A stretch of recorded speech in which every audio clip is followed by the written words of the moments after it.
Mga kapiling, first day of work ko ngayon. Inagahan natin dahil baka tayo malate, liligawin pa naman ngayon. Katana, tayo magbabike. Susubukan na naman na yung ating talento sa pagmamaneho. Kala bike laang naman.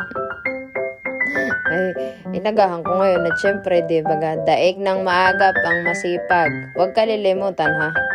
Ay ako ngayon nagmasdiyan kapiling at aba, ay durong lamig pa naman. Kaya sipon ko talaga namang unlimited to the max talaga.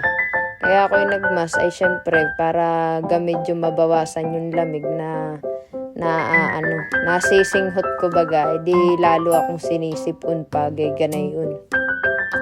Wala nga man din pala akong nabaon na itim na sapatos. Kaya kahit nakaitim ang aking suot, ay di hindi sapatos. Sabi pa man di itim, ay di sila na lang mag-adjust ko. Iyan ang may dooy. Marunong pa. Ay talaga naman. Ay tingnan mo kapiling at ako'y ready na. Oh, kamusta naman ang bag ko? Pink na pink. Pagkatapos ay ako'y nakaitim. Ay wala nga din akong nabaong itim. At nung ako man din nagpapak na ng mga gamit ko palayas, ay ako'y aligaga na. Hindi na magkamayo kung ano nang nga-attendihin. Ganyan naman talaga tayo, di ba? Kapag malapit na ang flight, ay marami nang gustong naiisip kung ano-ano na lang. Kami nga pala kapiling ay naka-elevator. Siyempre, piling kami eh. Natural, may elevator kami. Hindi kagaya sa iba. Hagdan laang, ay, basher!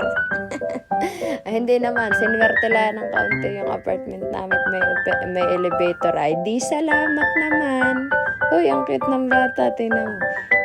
Pinagmaigay ko lang sa inyo dito yung parking ko ng bike na. Hirap na hirap ako diyan at mataas. Nakatingkayad. Ay, tingkayad bagay. Nakataas. Basta, ganayon tayo na.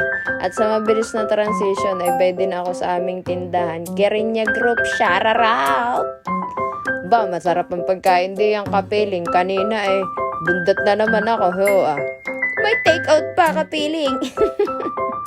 Malamang hindi mauubos ang bigas namin at ako'y pakain dito. Siyempre, lagi tayong pinagpapalay. Ay napakaaga ko nga pala kapiling.